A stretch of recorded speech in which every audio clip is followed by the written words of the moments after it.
Bonsoir mesdames et messieurs, merci de nous avoir choisis pour vous informer. Il est 19h à Kinshasa, une heure de plus dans la province du Nord Kivu. Un invité dans ce journal, il s'agit de Maître Achille Kapanga, à qui j'ai dit bonsoir. Merci beaucoup monsieur la presse.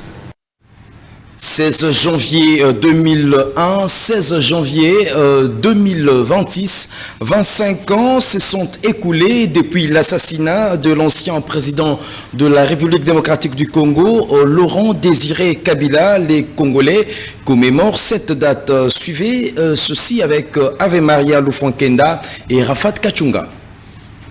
16 janvier 2001, 16 janvier 2026, 25 ans se sont écoulés depuis l'assassinat de l'ancien président de la RDC, Laurent Désiré Kabila. La République démocratique du Congo commémore cette date en mémoire du héros national. Ce jour du 16 janvier a été officiellement déclaré jour férié chômé et payé sur toute l'étendue de la République démocratique du Congo, comme l'avait confirmé le ministre de l'Emploi et du Travail à travers un communiqué du 12 janvier 2026. Ces jours de recueillement rappellent une figure majeure de l'histoire congolaise dont les trajectoires continuent de façonner la conscience nationale à travers sa phrase « Ne jamais trahir le Congo ». Laurent Désiré Kabila, président de la République démocratique du Congo de 1997 à 2001, c'est l'homme qui a mis fin aux 32 années de règne du marshal Mobutu Sese Seko Kukuwendo Lwazabanga. Il fut assassiné le 16 janvier 2001 dans son bureau de travail au Palais de Marbre à Kinshasa par l'un de ses gardes-corps. Sa disparition brutale demeure encore aujourd'hui un moment marquant de l'histoire politique du pays.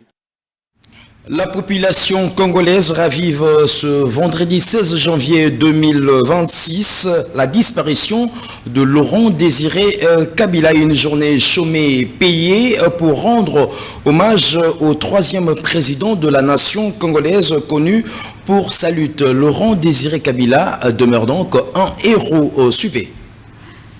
Population congolaise s'est remémorée vendredi 16 janvier 2026 la disparition de Laurent Désiré Kabila et la lutte noble et stratégique qu'il a menée. Sa manière de faire des choses était une bonne manière. Il avait une dictature, il avait mis de l'ordre parce qu'il y avait vraiment du désordre. Il y avait vraiment du désordre avec lui.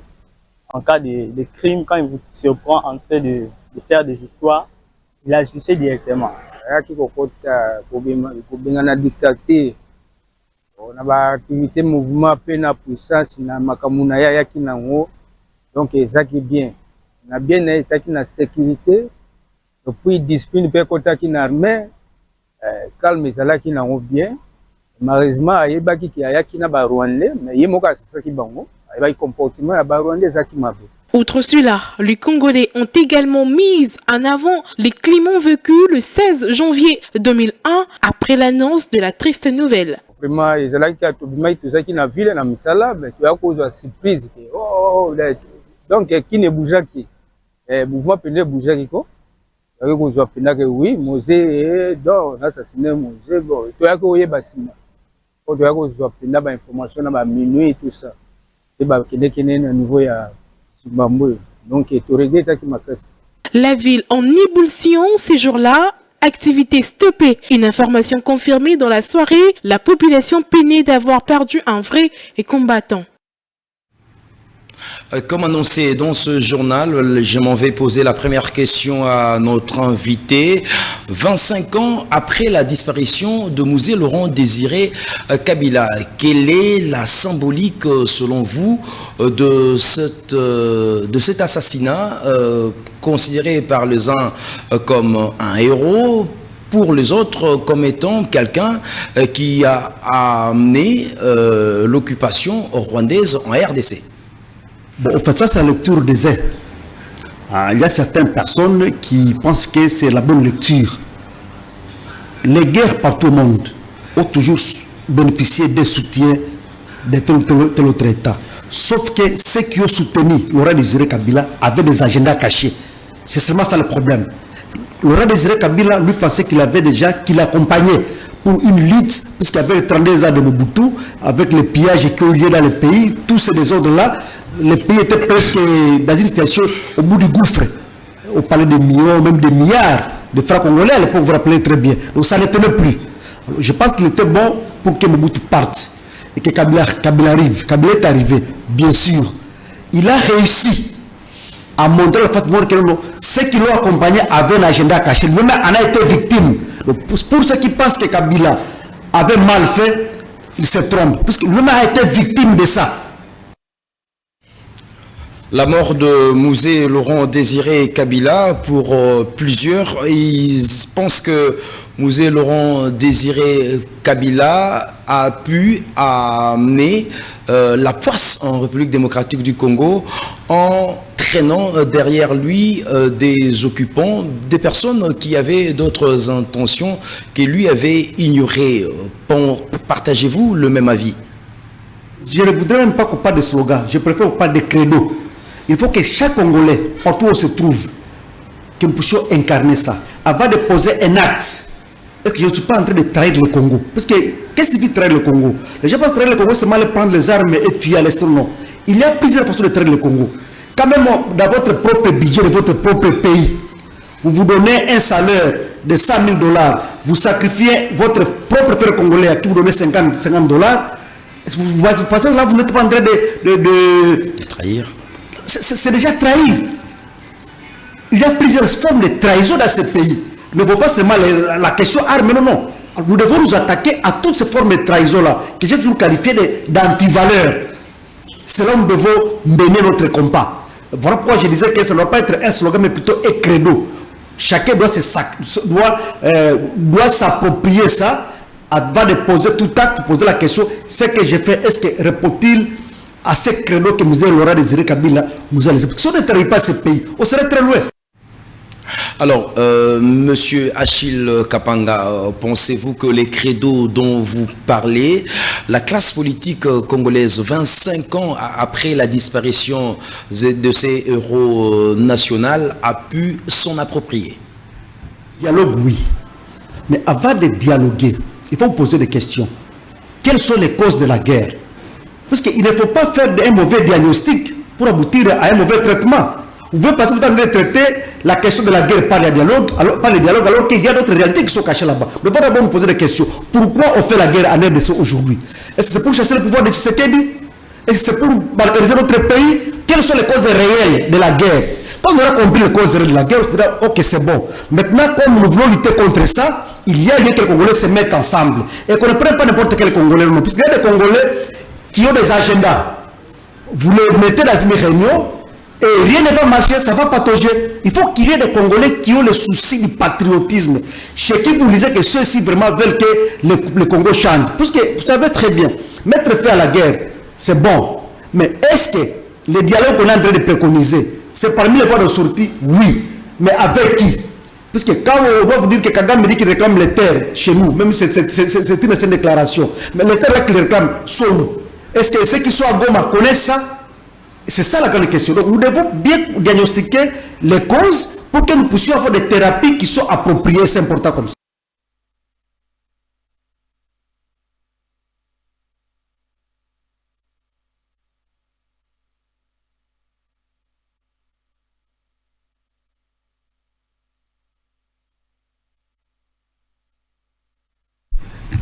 Je disais tantôt que dans l'objectif de matérialiser le programme du chef de l'État, Félix Tshisekedi, sur le couloir vers Kivu-Kinshasa, le gouvernement provincial du Nord Kivu a organisé des visites de champs en territoire de Walikale. C'est pour relever les niveaux de vie de la population vulnérable sur place. C'est un reportage de notre correspondant sur place, Germain Chikourou. Porte les minéraux. C'est une ressource épuisable. Il est temps que nous, les enfants du Nord Kivu, les enfants de Walikale, nous puissions commencer à explorer dans notre territoire pour bien prendre en main cette revanche du sol sur le sous-sol.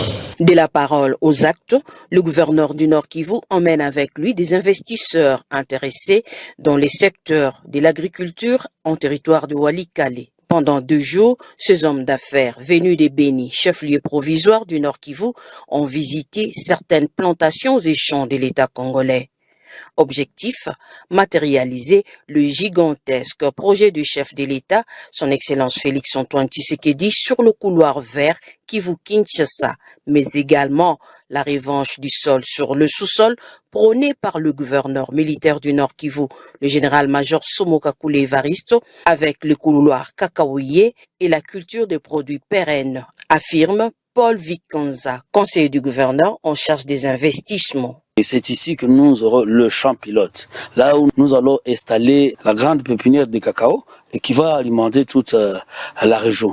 En fait, nous avons défini ce que nous appelons le couloir cacaoyer, qui est notre route de la soie, et c'est ici la base.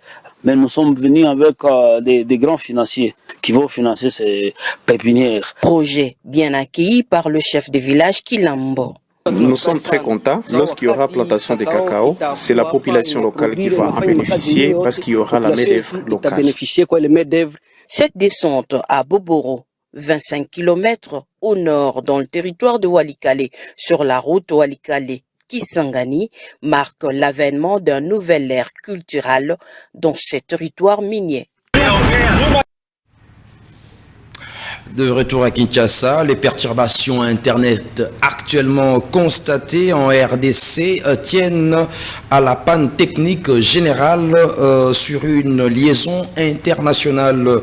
C'est ce que confie l'autorité des régulations de postes et télécommunications du Congo, ARPTC en sigle, à travers un communiqué parvenu à la rédaction d'Antenne A Télévision. Suivez. D'importantes perturbations de services Internet en RDC ont été constatées depuis plus d'une semaine. L'autorité des régulations de la poste de télécommunications du Congo, RTPC en sigle, a confirmé que ces dysfonctionnements observés sont dus à une panne technique généralisée qui ne cible pas non seulement la RD Congo, mais également une artère vitale du réseau mondial. Dans un communiqué officiel, la RTPC a pointé du doigt une défaillance sur la liaison internationale sous-marine à fibre optique West Africa Cable System, WACS. Ces câbles, l'un des principaux qui relie l'Europe à la côte ouest africaine, est une infrastructure critique pour l'accès au réseau mondial de plusieurs pays dont la RDC. C'est cet incident qui a impacté les services Internet sur une grande partie du territoire congolais. Et donc, face à cette situation, le régulateur assure que les opérations de maintenance sont en cours afin de rétablir la connectivité dans les meilleurs délais. Dans cette même logique, les régulateurs locaux disent travailler main dans la main avec les opérateurs de télécoms du pays pour la mise en œuvre de mesures appropriées de prise en charge des abonnés. La dépendance à un nombre limité des câbles sous-marins comme les WACS expose en effet la nation à ce type de problèmes qui sont aux conséquences économiques potentiellement lourdes, perturbant les trajectoires de communication et l'accès à l'information. En attendant sa mise en service, les opérateurs et les utilisateurs congolais restent tributaires du bon fonctionnement des liaisons existantes et la rapidité des équipes de maintenance internationale pour restaurer un service Internet pleinement fonctionnel.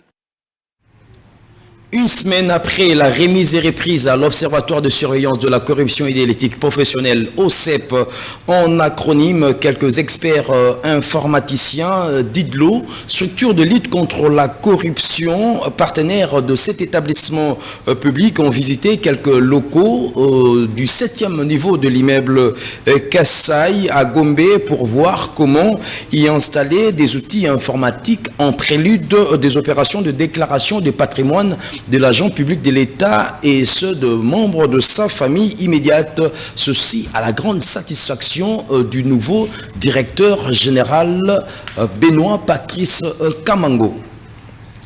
Un forum mondial sur la transition énergétique inclusive a réuni le mercredi dernier plusieurs pays dits du Sud à Abu Dhabi, capitale des Émirats arabes unis. La première ministre Judith Suminwa Tuluka y a brillé par son intervention dite nationaliste. Suivez.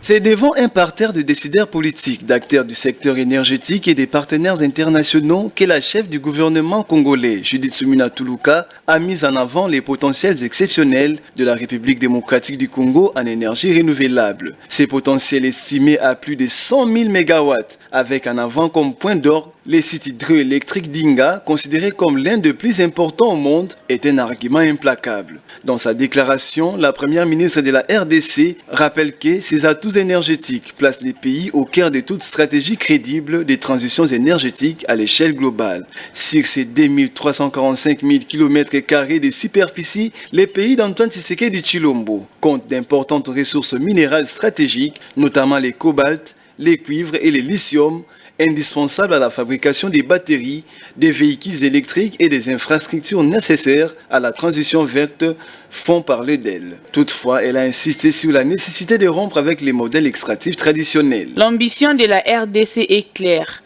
Passer du statut de simple fournisseur des matières premières à celui d'acteur industriel à part entière. La première ministre, par là, elle appelle à des investissements structurants favorisant la transformation locale, la création d'emplois et les transferts de compétences. La première ministre a par ailleurs lancé un appel à des partenariats réalistes, équilibrés et mutuellement bénéfiques, fondés sur le respect des intérêts des pays du Sud. Elle a souligné que la stabilité et la paix dans l'Est de la République démocratique du Congo constituent un enjeu collectif, condition indispensable à la réussite des engagements climatiques et énergétiques du Sud global. La transition énergétique ne saurait réussir sans une prise en compte des réalités géopolitiques et sécuritaires des pays producteurs de ressources stratégiques. Investir dans la paix en RDC, c'est aussi investir dans l'avenir énergétique et climatique du monde. La République démocratique du Congo reste ouverte à toute idée qui rime à son développement. Le prix du cuivre poursuit sa dynamique haussière sur les marchés internationaux. Ce minerai d'importance majeure se négocie actuellement à 12 875 $ par rapport à la semaine dernière. Naomi Nyungé et Fofana Mukubi. La mercuriale du commerce extérieur sur deux prix de produits miniers exportés par la République démocratique du Congo, conçu par les experts du gouvernement, la tonne de cuivre devrait s'est négociée à 12 874 $ américains au cours de la semaine, en long du 12 au 17 janvier 2026.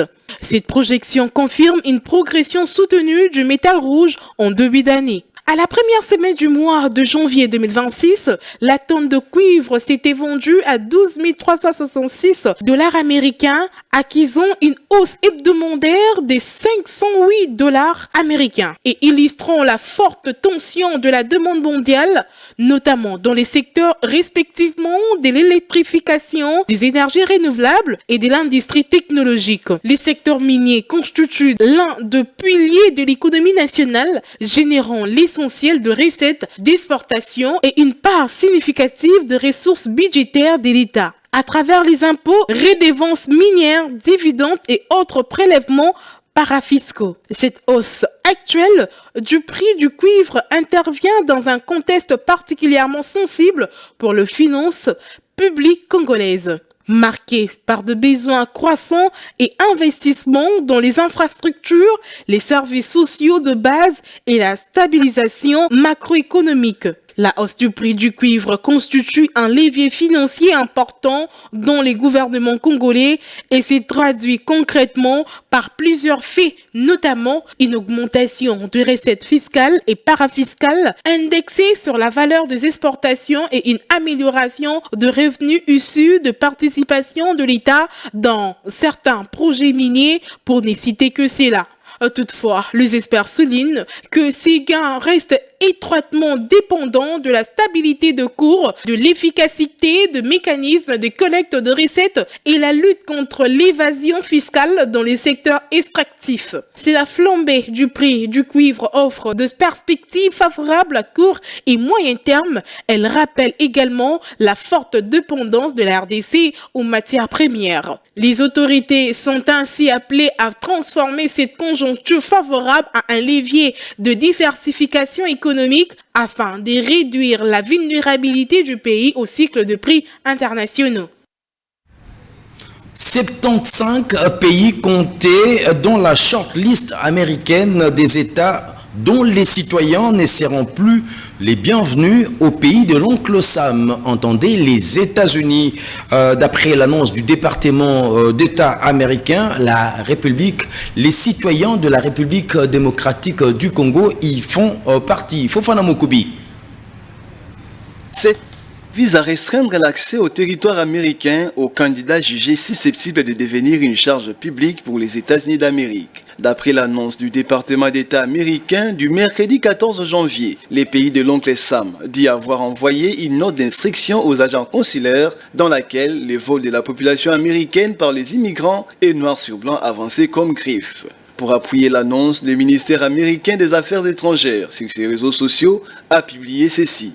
Si vous venez aux États-Unis pour voler les Américains, le président Trump vous jettera en prison et vous renverra d'où vous venez. Sur Truth Social, Donald Trump lui-même a précisé que son pays ne peut pas accueillir des personnes qu'il devra prendre en charge. Aucun pays ne peut se permettre d'accueillir des millions de personnes, de payer leur éducation, leurs soins de santé, leurs hôpitaux. Beaucoup de ces gens-là sont des meurtriers. Lors de son intervention au Detroit Economic Club il y a 2 jours, le président Trump a promis de révoquer la citoyenneté de tout immigrant naturalisé qui, selon lui, escroque son pays. Nous allons également révoquer la citoyenneté de tout immigrant naturalisé de Somalie ou de n'importe quel autre pays qui est condamné pour avoir escroqué nos citoyens. Le département d'État a aussi indiqué au début de cette présente semaine avoir déjà annulé plus de 100 000 visas en 2025, dont 8 000 visas d'étudiants et 2 500 visas spécialisés. Selon quelques sources sûres, toutes les personnes concernées ont déjà été interpellées par les forces de l'ordre pour diverses raisons criminelles. Et donc, à partir du 21 janvier prochain, on doit s'attendre à la suspension du traitement des visas d'immigration pour plus de 75 pays, dont la République démocratique du Congo. La presse congolaise en deuil, il s'agit du décès de Pepito Ngoudié Koulonda, l'un des hommes qui ont marqué l'histoire de l'animation télé en République démocratique du Congo, et votre chaîne Antenne à télévision le pleure à travers son portrait dressé par Fofana Mokubi. L'une des grandes figures de la télévision et de la culture, Pepito Ngoudié Koulondi, né à Kinshasa le 27Il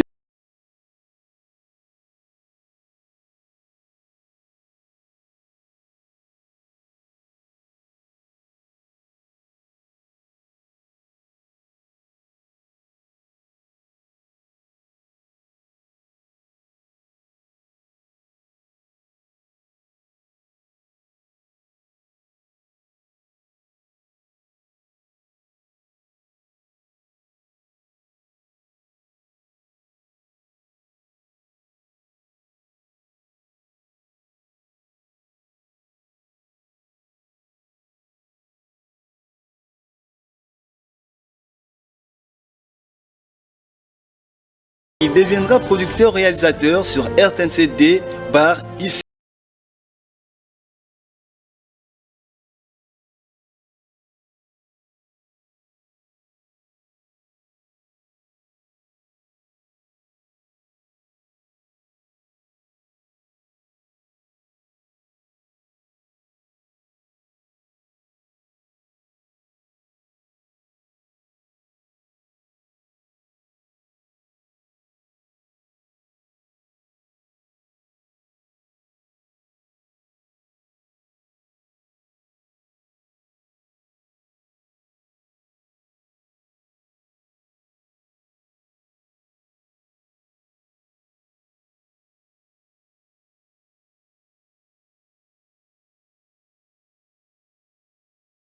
des animateurs culturels du Congo dont il était vice-président national. Outre cette tâche, il est jusqu'à sa disparition président honoraire de l'Union.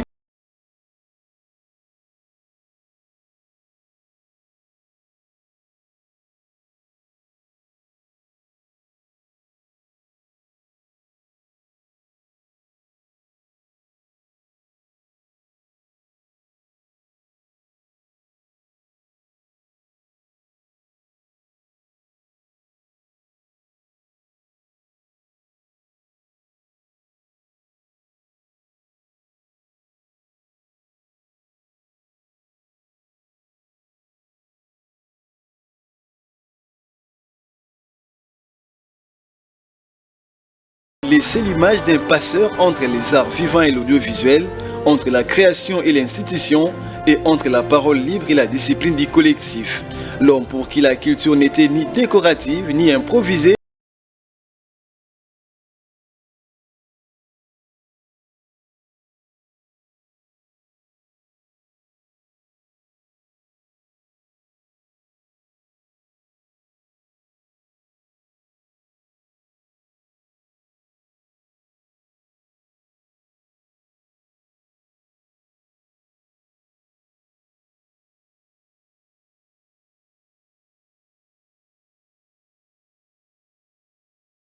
En paix.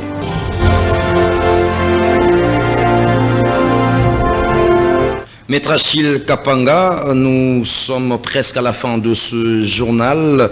En tant qu'analyste politique, qu'est-ce que la jeunesse congolaise peut retenir de ce personnage, Mouzé Laurent Désiré Kabila? Bon, au fait, moi je pense que Mouzé Laurent Désiré Kabila n'a pas seulement été un chef de l'État dans ce pays, mais il a été un père de la nation. Il a été vraiment un père de la nation.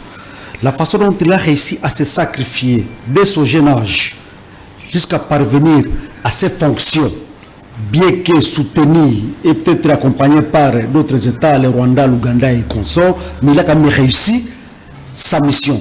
Donc pour nous, son assassinat, c'est une plaie qui est restée dans nos cœurs, puisque la politique qu'il avait menée pour ce pays est une politique exceptionnelle. Rappelez-vous très bien, avec son slogan, avec ce que je peux qualifier de credo, n'est jamais traiter le Congo, c'était un début d'élever du patriotisme au sein du peuple congolais.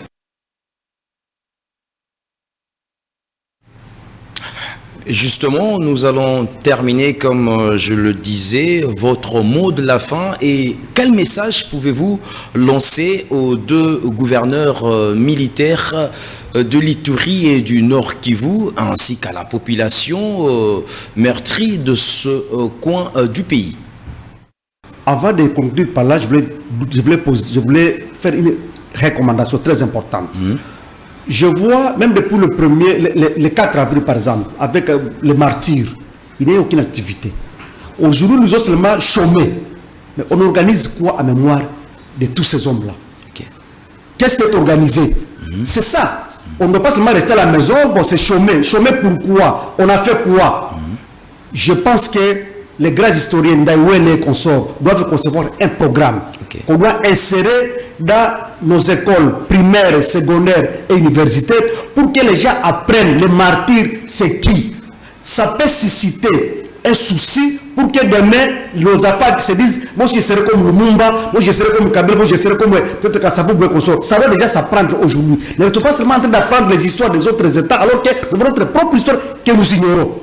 Même l'Europe, Kassabou là-bas. Comme je l'avais dit, vous passez, même pas un perso, même pas un bouquet de fleurs. Là, on a immortalisé Kassabou. C'est comme Nasuka ou Sialengaï. Donc aujourd'hui, les gens apprendront seulement que non, c'est férié comme on a tiré peut-être Laurent Désiré Kabila et c'est fini. On peut aller visiter seulement peut-être les lieux où on l'avait assassiné et c'est tout. Non. Nous devons maintenant susciter ça comme leçon, comme morale, que les Congolais apprennent ça. Pour le peuple du Nord Kivu, de l'Est, le message est simple. Je m'adresse seulement aux deux gouverneurs, celui du Nord Kivu et de l'Ituri, sous état de siège. Ils doivent comprendre quelque chose. On est en train de proroger tout le jour l'état de siège dans leurs provinces respectives. Mais ce que nous demandons, c'est quoi? C'est de travailler. Le travail, ce n'est pas le populisme, et un agenda spécial, la sécurité. Mais quand on le voit beaucoup plus se jeter dans les histoires qui n'ont pas de caractère beaucoup plus sécuritaire, la cible semble être oubliée, et là, on restera dans un cycle infernal. Nous voulons voir ces autorités-là s'y atteler. D'abord, si des questions sécuritaires, le reste viendra des autres. Parce qu'à la sécurité, là, on peut faire les routes, on peut faire tout ce qu'on veut faire, mais quand il n'y a pas de sécurité, même si on fait les routes, on fait quoi? Rien ne tiendra. Merci maître. Mesdames et messieurs, ce journal est complètement terminé. Nous vous remercions infiniment de l'avoir suivi et restez branchés au programme d'Antenne à télévision. Au revoir.